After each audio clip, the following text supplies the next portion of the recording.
Okay, here we are with Airspace by Garrett Oliver, which is me. The National Airspace System is pretty much made into two categories of airspace, and they're regulatory and non-regulatory. And within these two categories, there are four types, and that's controlled, uncontrolled, special use, and other airspace. These categories and types of airspace are dictated pretty much by the complexity of the airport and the aircraft moving around on taxiways or taking off, like how many runways they have, that type of stuff.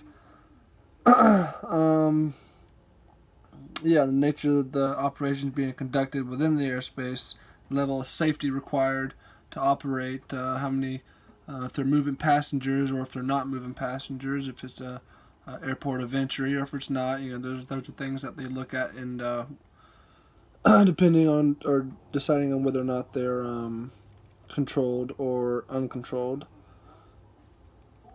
And all right, so here we are with controlled airspaces. As you can see here, we'll start with Class A, which is Class Alpha, which starts at 18,000 feet, and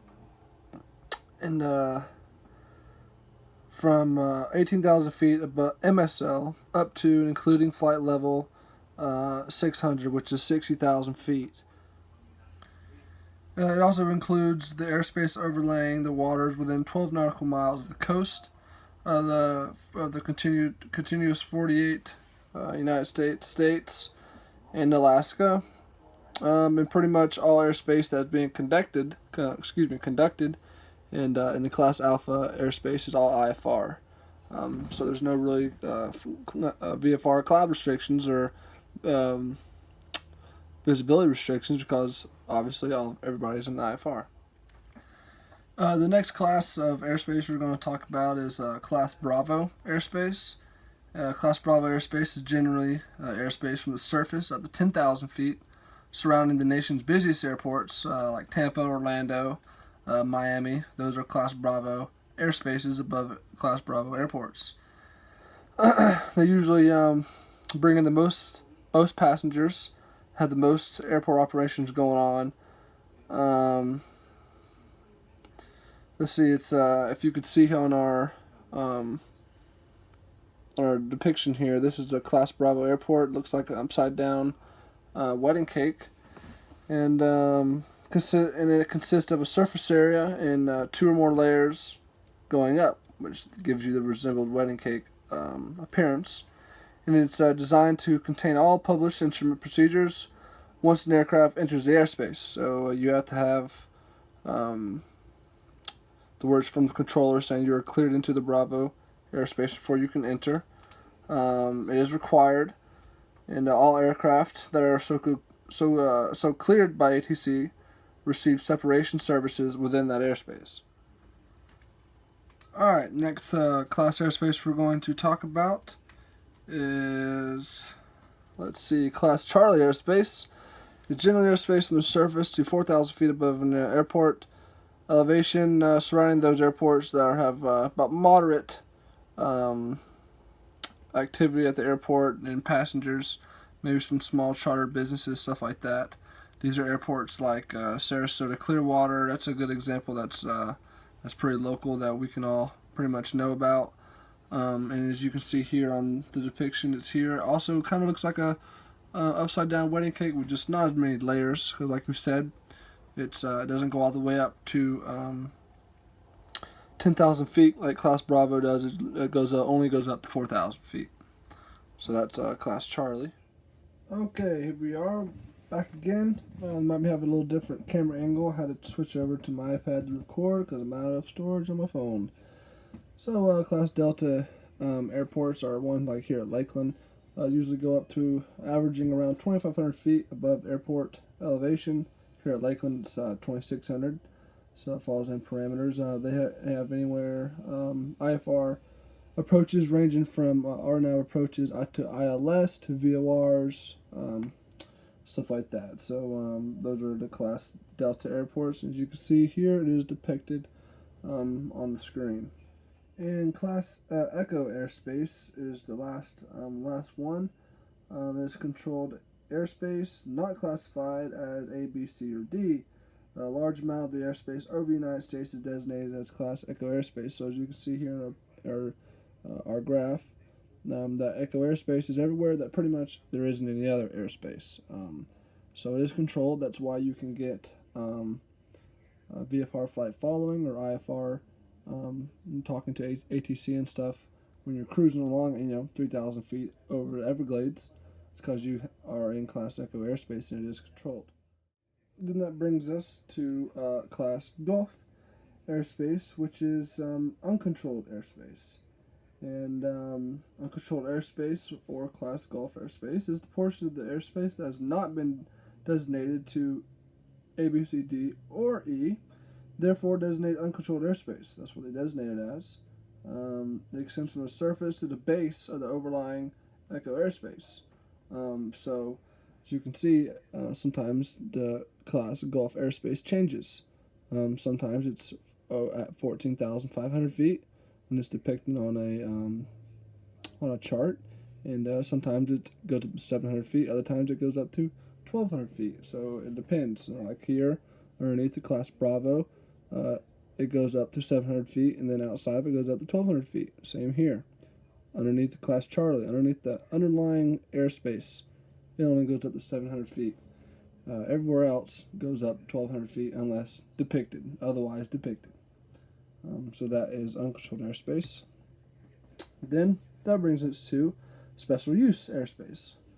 Special use airspace ranges from prohibited areas, restricted areas, warning areas, MOAs, controlled firing areas, all these places.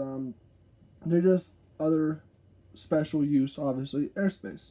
Warning areas are similar in nature to restricted areas. However, the United States government does not have sole jurisdiction over this airspace. So you got to worry about that. MOAs consist of airspace with defined vertical and lateral limits established by the purpose of separating certain military training activities from IFR traffic. So, these places you can expect, military traffic training or rockets coming over your six or something like that. Those are for MOAs. Then it brings us to alert areas, are depicted on aeronautical charts with an A followed by the code, and these may contain high volume of pilot training. There's one right by Embry-Riddle over by Daytona. That's an alert area, and even tells you right there. It says it's because of high volume of traffic coming from Embry-Riddle, all their planes that they fly. And so next brings us to other airspace areas. As you can see here, local airport advisories, military training routes, temporary flight restrictions, parachute jump aircraft operations, published VFR routes, and internal radar service areas. So those are pretty much self-explanatory. Temporary flight restrictions when the president or something or Disney, there's a TFR, but it's pretty much temporary where you can't fly over it. The president's in Tampa or somewhere for 6 hours. They'll have a shutdown for those 6 hours, and that'll be it. And depending on what it is or who is there is how big the TFR is. So and then parachute jump aircraft operations, like in Lake Wales, Zephyr Hills, where they have a high volume of parachute jumpers jumping out. These are other airspace that you need to be able to be on the lookout, and staying vigilant of the area around you. And that is why you need to know where you're at in these airspaces. Then that brings us to our visibility and cloud clearances while we're in these different airspaces. If you can see at the top, Class Alpha airspace, you don't have a flight visibility minimum or distance from cloud minimum because all traffic in Class Alpha airspace is IFR. So there's no reason for any one of those. Class Bravo, flight visibility must have 3 statute miles of visibility, and you must stay clear of clouds in Bravo. These are all VFR flight minimums. If you're on IFR, you don't have to adhere to those. Class Charlie, 3 statute miles visibility, Here we're going to be 1,000 feet above, 500 feet below, 2,000 feet horizontal. So we're looking at 152 right there. Then as you go down, Class Delta, same thing, 3 statute miles visibility, 152 distance for clouds. Then Class Echo, at or above 10,000 feet, looking at 5 statute miles, 1,000 feet above, 1,000 feet below, 1 statute mile horizontally, F511. Think about big planes, think about high, fast planes, that's above 10,000, below 10,000, 152. I keep saying that, it's a little shortcut for talking about it. I'm pretty sure everyone knows what I'm talking about when I discuss that. And then all the way down to Class Golf, 1,000 feet or less above the surface, daytime, 1 statute mile, flight visibility, and clear of clouds. At night, it's 3 statute miles and 152. So have a little in the daytime. You have a little more cushion, a little more leeway in what you can do. And then in Class Golf, when you're more than 1,200 feet above the ground, but less than 10,000 feet in the daytime, it's 1 statute mile visibility and 152 down the line for distance from the clouds. And then at nighttime, it goes to 152, giving you that extra couple statute miles of visibility at nighttime. At nighttime you need to be able to, if you're going to be VFR, you want to try to have a little bit more visibility. And then once you're more than 1,200 feet above the surface and above 10,000 feet MSL, it goes to F511 with 5 statute miles visibility, 1,000 feet above, 1,000 feet below, and 1 statute mile horizontally from all the clouds. Finally, that brings us to our requirements to enter particular airspace. Class Alpha airspace, you have to have an ATC clearance. You have to be IFR equipped because all traffic in Class Alpha is IFR. And you have to have a minimum pilot certificate of an instrument rating, because like I said, all traffic is IFR. Then we go to Class Bravo airspace. You have to have an ATC clearance as well. Got to have two-way communication, as in more than just two-way communication, but you actually have to have actual verbiage of you are cleared to enter the Class Bravo airspace. And then our equipment, you must have a two-way radio transponder with altitude reporting capability. So it has to be a Mode C transponder. And then a minimum pilot certificate you must have. You can be a private pilot. As you can see here, it says, however, a student or a recreational pilot may operate at other than the primary airport if seeking private pilot certification and if regulatory requirements are met. So if you're in training, you can do it. Class Charlie, you must have two-way radio communications prior to entry. Kind of like Class D, Delta airports as well, but most of the time you get that clearance through ATC. The equipment you must have is two-way radio and transponder with altitude reporting capability, same as Class Bravo. Must have a Mode C transponder, that's what that means. And there's no specific requirement for a minimum pilot certificate to enter this airspace. As you can see, there's none for the rest of the way down. Next is Class Delta airspace, which is two-way radio communication prior to entry. If you fly in and out of Lakeland, you know pretty much how this goes. You call up, two-way radio communication. That means, they have to read your tail sign back to you. That's the actual technical what that means. So you call in Lakeland 34579, and they call you back, Cessna 34579 Lakeland. That's two-way radio communication. Then we go to required equipment. You just have to have a two-way radio, Class Delta airports, and no requirement for a pilot certificate. And then Class Echo, there's no entry requirements for Echo, no specific requirement for equipment, and no minimum pilot certificate.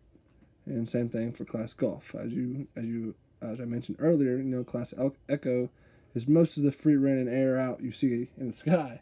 So most of that, as you could imagine, there's no requirements for that. It's just kind of free as you go.